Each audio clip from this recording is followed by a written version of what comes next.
الصب كده صوريهم وهم بيحلموا وحماتك نايمة بقى وعمالة تعمل كده.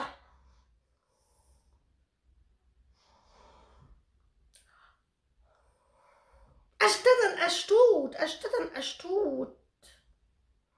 ايوه، ما هو اللي بيعمل حاجة في العالم بيحلم بيها. ايوه، وحماتك يعني ما شاء الله شغالة 50-50 مع العفاريت. طيب الصب كده صوريهم وهم بيحلموا وحماتك نايمة بقى وعمالة تعمل كده.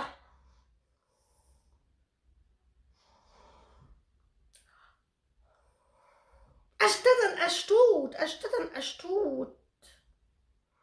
ايوه، ما هو اللي بيعمل حاجه في العالم بيحلم بيها. ايوه، وحماتك يعني ما شاء الله شغاله 50-50 مع العفاريت. طيب يا بنتي بصي، اللي ملوش خير هتعملي زي حاتم زي ما قلت لك. حاتم اللي بيقول لك اللي ملوش خير في مصر، ما اللي ملوش خير في حاتم ملوش خير في مصر. انت بقى خليكي ليكي خير في اخواتك. خديها قاعدة مني كده، خديها نصيحة مني من العبد لله. خديها نصيحة مني. او يعني بصي، مش هتندمي. روحي زوري اخواتك واستسمحيهم. اللي ملوش خير في اهله ملوش خير في الناس الغرب. والله بقى اخواتك اللي انت اتولدتي في حضنهم وعشرتيهم العمر ده كله. واوعي تكوني مصدقه نفسك ان انت بتقولي انا مشيت من مصر صغننه ولا 18 سنه ولا بتاع زي ما انت بتقولي. اصل 18 سنه ده يعني بتثبتي للناس ان انت ما اتعلمتيش، ما خدتيش جامعه خالص. يبقى انت كده نصابه. والله في ايه بتقولي لهم خدت جامعه ومخلصه جامعه ولا بكالوريوس، وفي ايه بتقولي لهم ان انا خارجه وانا عندي 18 سنه؟ يخرب بيت كدبك. المهم وما علينا، خديها بقى قاعده مني. انت تروحي تزوري اخواتك وتروحي تزوري قبر الوالده. النهارده عيد الام، روحي ترحمي عليها واطلبي منها السماح، استسمحيها. ده احنا ما بيجي عيد الام بنرخي دهن عينينا على امهاتنا. والله بقالي 3 ايام تعبانه، نفسيتي تعبانه عشان امي الله يرحمها، لان ده تاني عيد ليها، تاني عيد امي ما تكونش موجوده وسطنا يعني. فالحمد لله والشكر لله، الله يرحمها ويرحم جميع امواتكم جميعا وجميع امهات المؤمنين، اللهم امين. وربنا يشفي كل امهات المؤمنين التعبانين العيانين، وربنا يحفظ كل امهات المؤمنين وكل امهات حبايبنا واخواتنا، ويشفيهم ويكتب لهم الجنة، اللهم امين يا رب العالمين. ربنا يشفي كل مرضانا ويرحم كل موتانا، وربنا يحفظ لكم كل امهاتكم ويبارك لكم في اعمارهم، اللهم امين يا رب العالمين. بقولك روحي زوري اخواتك احسن مهما يكون بيني وبينك، لكن دي نصيحة لوجه الله من العبد الفقيرة الى الله. روحي الحقي ما تبقى، هنفضل نعلمكم بقى عندك 60 سنة وهنفضل نعلم فيكم. الحقي ما تبقى. والله لو عندك يومين لسه 3، انا عارفة ان انت هترجعي اليومين ده هما، ويمكن تكوني رجعتي كمان. بس المشكلة اصل انت عندك ناس هتسكن في اخر شهر 3 واحنا عارفين الكلام ده، فهترجعي صد رد. انت رايحة تصلحي الشرخ بسرعة وترجعي.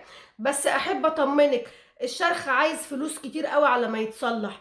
فالاسبوع اللي انت قعدتيه ده ولا الاسبوع ونص ده مش هيكفي يصلح ربع الشرخ حتى.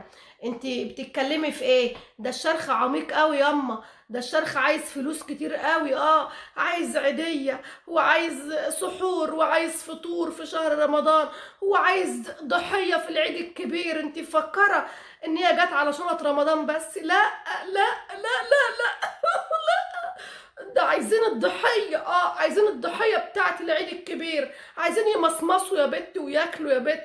ما عرفوش يجيبوا من النسوان عجول، هيجيبوا منك. ايوه، ده انت لسه عايزة العيدية وعايزة الكحك والبسكويت والبيتيفور. ايوه، بتاع العيد الفطر بتاع العيد الصغنن يعني، ولسه العيد الكبير ولسه بين العيدين. الا بين العيدين ده يخرب، بين العيدين لسه. عارفه بين العيدين ايه اللي بيحصل؟ هيقولوا لكم منى عايزه تحج. بين العيدين ده مشكله قوي. ميعاد الحج يا بنت والله، ويدخل بقى العيد الكبير بتقيله اللي هو عيد الاضحى، هيقولوا لك فين الضحيه؟ مش هتجيب الضحيه؟ طب الشرخ هيتشرخ من تاني. تعرفي النفرين اللي جايين يسكنوا عندك في 23 مارس ولا في اخر مارس مش هيكفي الفلوس اللي هيدوها لك، مش هيكفي حتى ربع التذكره. يخرب بيتك، حتى لو حطيتهم على فلوس اليوتيوب هتجيبي حق التذكره. طب هتجيبي حق الضحيه منين؟ هتسحبي بقى، تسحبي. اقول لك ارهني البيت، البيت اللي انت لا تشق ارهنيه بقى عشان تجيبي لهم ضحيه العيد يا بيت. ما هو الشرخ ده اصله مش هيتقفل خالص، صدقيني انا. ايوه صدقيني انا. ايوه انا شرقيه يا بنت، مصريه والله، من منازلهم. انا يعني اذا ذكرت العراقه والشرقيه والبتاعه دي اسمها النخوه والاصاله، وانا مصرويه يا بنت، النيل رواني والخير جواني. بفهمها وهي طايره. هيجي العيد الصغير هيعوزوا بقى ايه؟ مناديل بقويه ولبس جلاليب ام ترتر، وهيعوزوا بقى العيديه، وهيعوزوا البسكويت والكحك والبيتيفور والغريبه، وما تنسيش بقى الزلابيه. ما انت بقوا يحبوها لما انت كنت بتحبيها. وما تنسيش بقى ايه؟ اللحمه والحاجات برضو بتاعت العيد، والترمس يا بنت، والكيكه والجاتو. بين العيدين هيقولوا لك الحاجه عايزه تحج. المره اللي فاتت ما تنفعش لانها كانت، انت عارفه انها كانت بوظه يا بنت، كلام فاضي. يدخل العيد الكبير بتقيله اوبا، ده ما يكفهمش خروف، دول عايزين بقره بالراعي اللي وراها. يعني بقره بكده وبالراعي اللي وراها كمان. عارفه الراعي اللي وراها كمان هو كمان هياكلوه، ومش هيكفي صدقيني. كل واحد هياخد عنطه ومش هيكفي. عارفه البقره اللي مش عارف ايه وبالراعي اللي وراها مش هتكفيهم.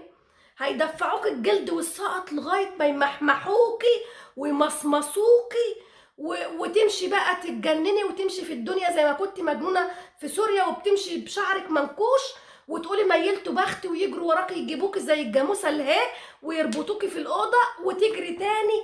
والله تقولي ده خدوني عظم، ده انا خدوني لحم ورموني عظم، ده ازازوني. مش هيمصمصوكي، ده هيأزأزوكي. والله اصل الشرخ ده اساليني انا، الناس اللي زي دي بالذات الشرخ عندهم بيبقى حاجه كبيره قوي. فانت على ما تسديه هتكوني رحمه الله عليكي.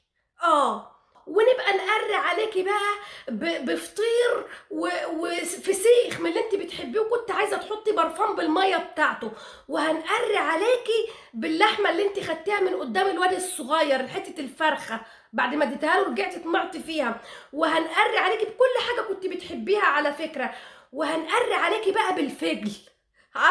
عارفه الفجل اللي انت كنت بتقعدي تضربيه كده وتعملي كده؟ هنقري عليكي بيه عشان الناس ياكلوه ويزرطوا فوق، يقعدوا يزرطوا بقى كده ويضربوا مدافع فوق القبر بتاعك، ماشي؟ وهنقري